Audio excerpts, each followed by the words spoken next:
Assalamualaikum warahmatullahi wabarakatuh. Kami dari kelompok 2 dengan tema hipotek Yang akan mengkritik ketiadaan aturan yang jelas, implementasi hipotek pesawat terhambat. Saya akan memulai dalam kritik hipotek ini.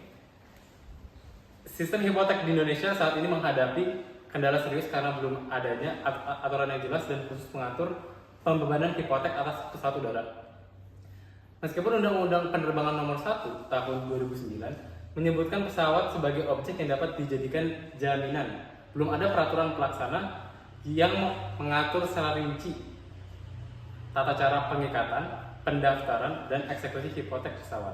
Akibatnya, praktik hipotek pesawat masih merujuk pada ketentuan umum KUH Perdata yang tidak dirancang untuk mengakomodasi karakteristik khusus pesawat terbang sebagai benda bergerak yang memiliki tanda registrasi dan kebangsaan. Kondisi ini menimbulkan ketidakpastian hukum yang signifikan karena tidak ada pejabat khusus yang berwenang membuat akta hipotek pesawat dan tidak tersedia kantor pendaftaran khusus untuk hipotek pesawat udara. Hal ini menyulitkan proses pendaftaran dan eksekusi hipotek sehingga bank dan lembaga keuangan enggan memberikan pembiayaan berbasis hipotek pesawat.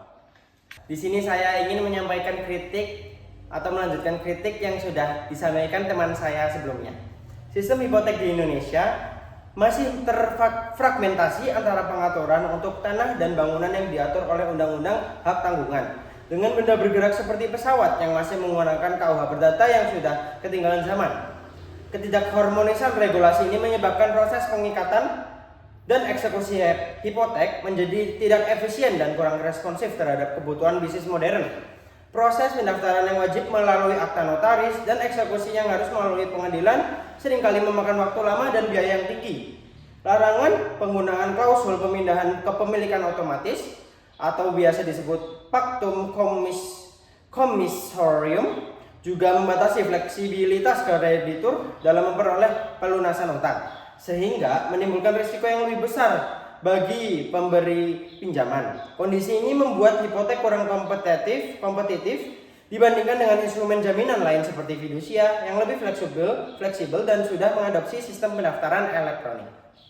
Di sini saya akan melanjutkan kritik yang sudah disampaikan oleh teman saya sebelumnya. Di era modern, kebutuhan pembiayaan aset bernilai tinggi seperti pesawat udara menuntut sistem jaminan yang cepat, pasti, dan efisien. Namun, hipotek di Indonesia belum mampu memenuhi tuntutan tersebut karena regulasi yang belum lengkap dan prosedur yang rumit. Banyak lembaga keuangan lebih memilih skema leasing daripada hipotek untuk pembiayaan pesawat, karena leasing menawarkan kepastian hukum dan kemudahan eksekusi yang lebih baik. Padahal secara yuridis hipotek merupakan lembaga jaminan yang paling tepat untuk pesawat udara karena pesawat memiliki sifat khusus atau sui generis yang harus didaftarkan dan memiliki tanda kebangsaan. Tanpa adanya regulasi yang memadai dan sistem pendaftaran yang jelas, hipotek pesawat menjadi kurang efektif sebagai instrumen jaminan, menghambat pengembangan industri penerbangan nasional dan akses pembiayaan yang sehat.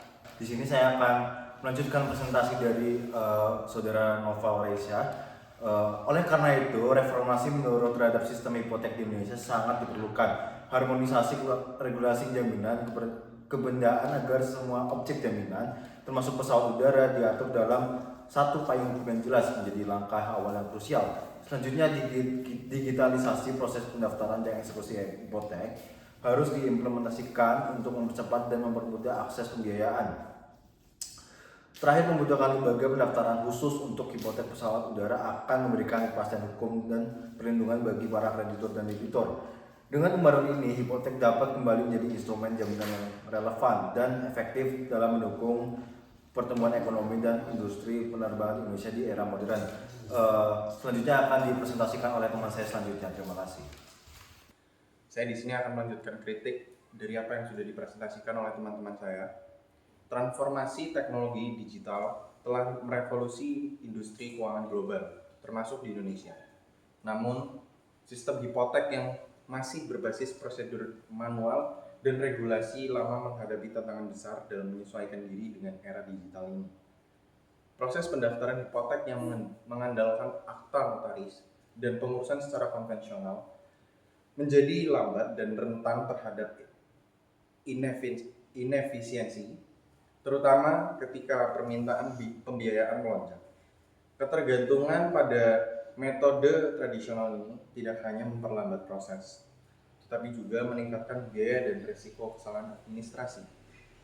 Dalam konteks pembiayaan pesawat udara yang bernilai sangat tinggi, ketidakefisienan ini dapat menghambat akses modal dan mengurangi daya saing perusahaan penerbangan nasional di pasar global. Di sini saya akan melanjutkan kritik yang sudah disampaikan oleh teman saya sebelumnya. Yaitu selain itu, perkembangan pesat fintech di Indonesia menghadirkan peluang sekaligus tantangan bagi sistem hipotek. Fintech mampu menyediakan layanan pinjaman yang lebih cepat, mudah diakses dan inklusif terutama bagi segmen masyarakat yang selama ini sulit dijangkau oleh perbankan tradisional. Namun fintech juga menghadapi kendala regulasi yang belum sepenuhnya jelas dan perlindungan data yang masih rentan terhadap kejahatan siber. Dalam hal ini, sistem hipotek yang masih konvensional harus beradaptasi agar dapat bersinergi dengan teknologi finansial modern. Integrasi digitalisasi pendaftaran hipotek dengan platform fintech dapat meningkatkan efisiensi yang transparan sekaligus mengurangi risiko penyalahgunaan data dan penipuan. Hari ini saya akan melanjutkan pembahasan yang sebelumnya sudah disampaikan oleh teman-teman saya. Nah, kendala lain yang perlu mendapat perhatian adalah ketidaknyamanan akses pembiayaan di Indonesia. Meskipun pasar hipotek dan peminjaman menunjukkan pertumbuhan yang signifikan, terutama didorong oleh urbanisasi dan kebutuhan pembiayaan perumahan, akses ke pembiayaan masih sulit dijangkau oleh masyarakat di daerah pedesaan dan segmen UMKM. Kompleksitas birokrasi dan proses perizinan yang panjang juga menjadi hambatan utama. Hal ini menunjukkan bahwa reformasi sistem hipotek harus disertai dengan penyederhanaan prosedur dan penguatan inklusi keuangan agar manfaat pembiayaan dapat dirasakan secara merata di seluruh lapisan masyarakat. Oke, kita lanjutkan. Lebih jauh, risiko dan ketidakpastian dalam pasar hipotek juga menjadi tantangan serius. Fluktuasi suku bunga, perubahan kondisi ekonomi, dan resiko awan prestasi debitur dapat mempengaruhi stabilitas pasar pembiayaan. Oleh karena itu, sistem hipotek yang modern harus dilengkapi dengan mekanisme pengelolaan risiko yang efektif, termasuk perlindungan hukum yang kuat bagi kreditur dan debitur. Digitalisasi proses eksekusi dan pengawasan yang transparan dapat membantu mengurangi potensi sengketaan dan mempercepat penyelesaian klaim. Dengan kedemikian, sistem hipotek yang memberikan kepastian dan keamanan yang lebih baik dalam transaksi pembiayaan aset yang bernilai tinggi. Oke, selanjutnya akan dilanjutkan oleh partner saya. Sekian.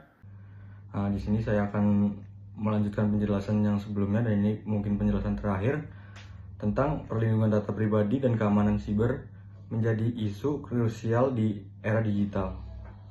Bank digital dan fintech menghadapi risiko serangan siber, kebocoran data, dan penyalahgunaan informasi.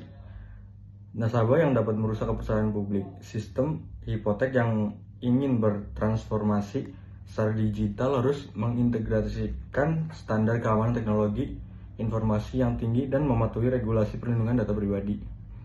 Kolaborasi antara regulator, lembaga keuangan, dan penyedia teknologi menjadi kunci untuk menciptakan ekosistem pembiayaan yang aman, efisien, dan terpercaya.